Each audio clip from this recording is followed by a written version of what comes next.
Hello everybody and welcome to my shop. My name is Roy. I am the owner of Chime, and I want to introduce you to a very special clock here. What I'm holding here is a very unique clock. It doesn't belong to me. It does belong to a client in Fort Lauderdale. This is a 1938 Revere R-550. This is pretty typical of what I typically start with when I work on these Revere clocks. So before we begin, let's take a look and see what we have to work with here. The good news is the clock does run, so that tells me that the rotor is still in decent shape. Hopefully it'll hold out. But as you take a look around, you're going to see the brass on this clock is completely discolored, so it's going to have to be redone. The case itself, it's pretty well scratched up, scratched, nicked. On the back side of it, this white cord, it's pretty well used up, so it's got to go away. Mine is missing two chime rods here, so I got to replace this with a new set of chime rods. But I'm taking a look at the coil. This is all dirty, and it's probably hard to tell. Depending on how the light hits it, you're going to see that there's just a lot of dirt and dried oil and grease on this movement.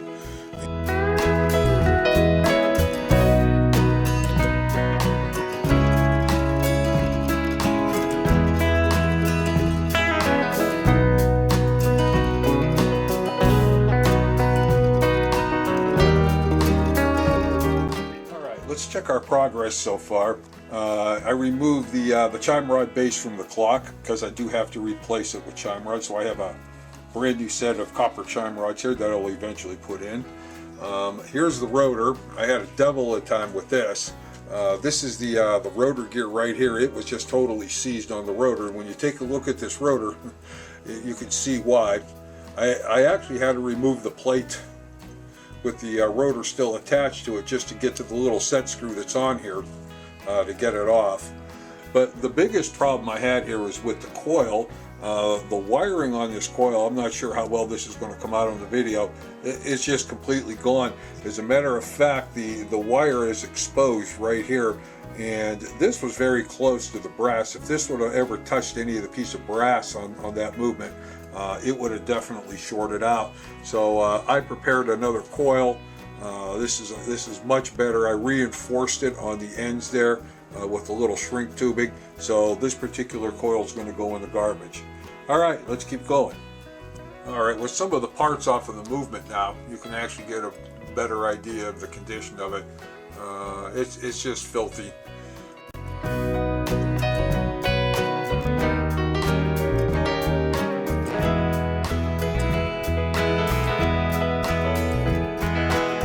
Okay, let's take a look at this case. Obviously, I'm going to try to save the original finish on this clock. Typically, I don't do any sanding, but on this one I had to because somebody applied something to it, just left drip marks down this side and down this side. So I didn't sand them completely up because I didn't want to risk going through the veneers.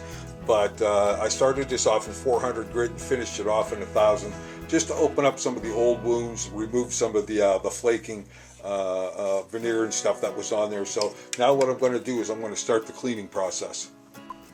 Okay, now that I have the case all cleaned, what I'm going to do next is I'm going to use some steel wool, and I'm going to rub in a quick coat of tung oil.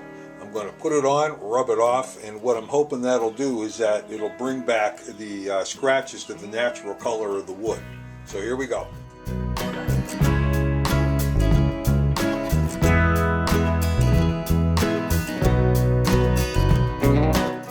Okay, so now with that being done, you can see it actually blended in a lot of the scratches and everything that was showing up on this clock.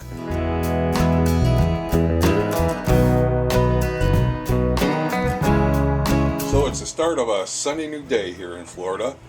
Just wanted to give you a quick look at this. I was able to put a second coat of oil into this last night before bedtime.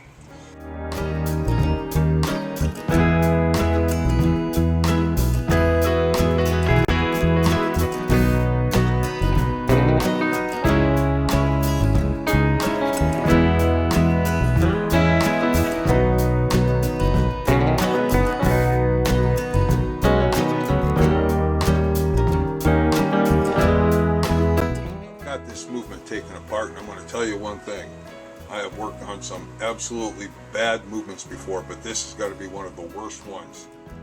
Give you a quick example here. This is the number 3 gear, and it's supposed to ride on top of this tripod. And take a look at that tripod. The oil is actually just dried and turned to an abrasive so badly that all 5 of the arms on this particular gear are just about worn paper thin.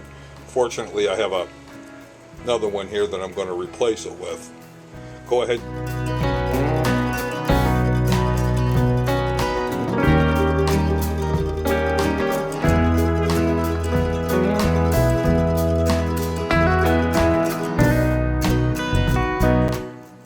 So it's 8:30 here, and we're going to call it a day. Did get a lot of work done on this. All of these parts sat in a hot cleaning solution for about 4 or 5 hours, I guess, before I ran them through the sonic cleaner. And obviously I have all the plates over here. The big plate over here came out pretty good. There's a little bit of pitting in there, but nothing you could do about that. But it's spotlessly clean. It's ready to go. There's the back plate right there. That came out very well also. That's it for tonight. We'll see you tomorrow, and hopefully we can get some of this going. All right, start of a new day. Today I think I'm going to do some case cosmetics. I'm going to change out those chime rods and start on the movement and see how much of that we could get done today.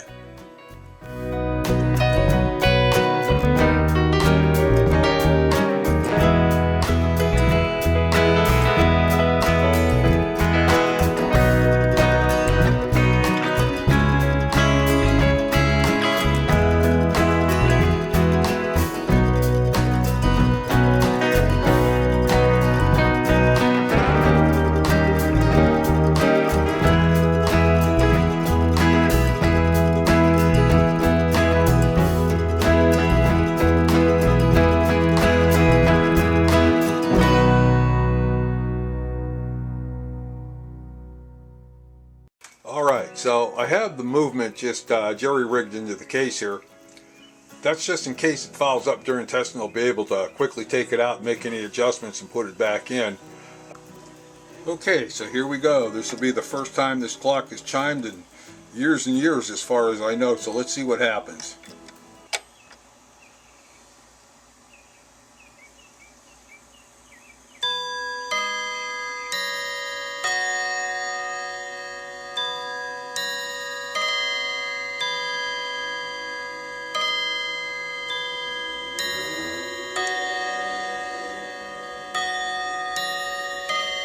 Now hopefully it'll strike 3 times.